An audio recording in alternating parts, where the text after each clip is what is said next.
के तपाईकोमा पनि रमाइलो एप चलेन? रमाइलो एप खोलेपछि भिडियोहरू नआउने तथा स्लो चल्ने समस्या छ? यदि यस्तै समस्याहरूबाट चिन्तित हुनुहुन्छ भने आजको यो भिडियो तपाईहरुको लागि तयार पारेको छु। तपाईलाई थाहै छ कि नेपालमा भर्खरै रमाइलो एप लन्च भएको छ, जुन एपलाई सेम टु सेम टिकटकको विकल्पको रूपमा लिन सकिन्छ। रमाइलो एपमा हामीले भिडियो हेर्न तथा अपलोड गर्न, भिडियो एक्सप्लोर गर्न, लाइक, कमेन्ट र शेयर गर्न, साथै लाइभ बस्न र भिडियोहरूमा गिफ्ट पठाएर पैसा कमाउन पनि सक्नेछौँ। मैले यो भन्दा अगाडि नै कसरी रमाइलो एप डाउनलोड गर्ने र आइडी बनाएर चलाउने भन्ने तरिकाको भिडियो तयार गरिसकेको छु। यदि तपाईहरु उक्त भिडियो हेर्न चाहनुहुन्छ भने माथिको आई आइकनमा क्लिक गरेर वा यो च्यानलको भिडियोमा गएर अथवा भिडियो लिस्टमा गएर तपाईले रमाइलो सम्बन्धीको उक्त भिडियो हेर्न सक्नुहुनेछ। ओके, अब हामी सरासर हाम्रो विषयवस्तुतर्फ नै प्रवेश गरिरहेका छौं।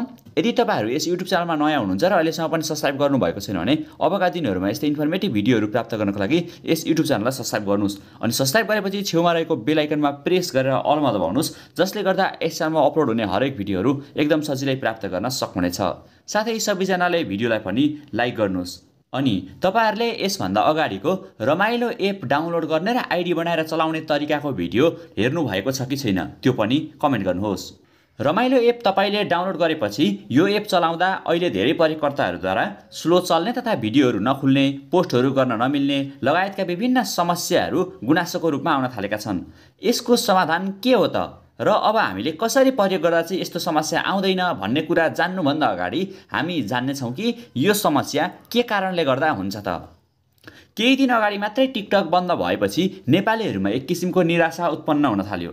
यो सँगै अन्य विकल्पहरुमा पनि मानिसहरुको ध्यान जान थाल्यो। तर प्रतिस्पर्धासँगै टेक्नोलोजीको जमानामा टिकटक बन्द गरेर समस्याको समाधान गर्छु भन्नु मूर्खता जस्तै देखिन्थ्यो। त्यसैले सूचना तथा प्रविधि क्षेत्रमा क्रियाशील कम्पनी आइडिया जार डिजिटल कम्पनीले नयाँ एप रमाइलोलाई सार्वजनिक गर्यो, जुन एपमा अहिले केही स्लो रूपमा चलिरहेका गुनासोहरू आउन थालेका छन्। र रमाइलो एप स्लो चल्ने कारण भनेको सर्भर डाउन भएर हो। तुरुन्तै र छोटो समयमा नै तयार गरेर सार्वजनिक गरेको कारण अहिले यस एपमा सर्भर डाउनको समस्या सिर्जना भएको छ र यो समस्या केही दिनमा नै चाँडै ठिक हुनेछ। मैले यस विषयमा सम्बन्धित कम्पनीमा नै कुरा गरेको छु र तपाईहरुले यो पनि सुन्नुहोस्।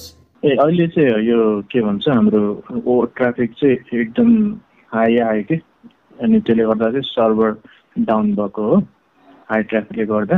हजुर मेन कारण। अनि यो चाहिँ अब समाधान हुन्छ कि यस्तै हुन्छ सर पछिसम्म?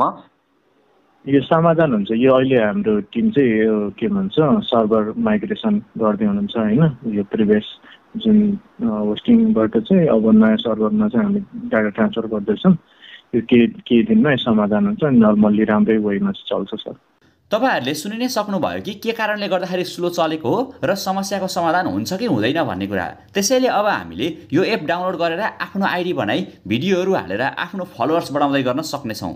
अहिले पनि यो एप चल्दै नचलेको भने चाहिँ हैन, अलि बिस्तारी चाहिँ चल्छ, तर यो समस्या केही समयमा नै ठिक हुनेछ। मैले पनि आफ्नो रमाइलो आइडी बनाएर भिडियो समेत अपलोड गरिसकेको छु। तपाईहरु पनि मलाई रमाइलो एपमा फलो गर्न चाहनुहुन्छ भने तपाईहरुले सञ्जीव कार्की सर्च गरेर फलो गर्न सक्नुहुनेछ। र तपाई पहिलो पटक यो भिडियो हेर्दै हुनुहुन्छ र अब कसरी रमाइलो एप डाउनलोड गरेर आफ्नो आइडी बनाउने र हामीले रमाइलो एप चलाउने भन्ने कुरा सोचिरहनु भएको छ भने मैले अघि नै तपाईलाई बताइसकेको छु कि तपाईले यो भन्दा अगाडिको रमाइलोको आइडी बनाएर चलाउने तरिकाको उक्त भिडियो हेर्नुस्। साथै अझै पनि तपाईका कुनै पनि जिज्ञासाहरू छन् भने जस्ताको तस्तै कमेन्ट गर्न पनि सक्नुहुनेछ। त्यहाँबाट म तपाईहरुलाई सक्दो समस्याको समाधान दिने कोसिस गर्नेछु। ओके साथीहरु, अब हामी भिडियोको पनि अन्तिमतर्फ आइसकेका छौं। भिडियो मन पर्यो भने सबैजनाले भिडियोलाई प्लिज एक लाइक गरिदिनुस् अनि तपाईहरु कुन कुन ठाउँबाट यो भिडियो हेर्दै हुनुहुन्छ त्यो पनि अनिवार्य कमेन्ट गर्नुहोस्। साथै सबैजनाले यो एप्लिकेसनलाई पनि डाउनलोड गरेर चलाउनुस्, किनभने यो एउटा नेपालकै टेक्नोलोजीद्वारा निर्मित अर्थात् नेपालमै तयार गरिएको एप्लिकेसन हो। केही समय पछाडी राम्रोसँग नै यो एप चल्नेछ। साथै यदि तपाईहरु यस युट्युब च्यानलमा नयाँ हुनुहुन्छ र अहिलेसम्म पनि यस च्यानललाई सब्स्क्राइब गर्नुभएको छैन भने अबका दिनहरुमा यस्तै इन्फर्मेटिभ भिडियोहरू प्राप्त गर्नको लागि यस युट्युब च्यानललाई पनि सब्स्क्राइब गर्नुहोस् अनि सब्स्क्राइब गरेपछि छेउमा रहेको बेल आइकनमा प्रेस गरेर अलमा दबाउनुस्, जसले गर्दा यस च्यानलमा अपलोड हुने हरेक भिडियोहरू पनि तपाईहरुले एकदम सजिलै प्राप्त गर्न सक्नुहुनेछ। धन्यवाद।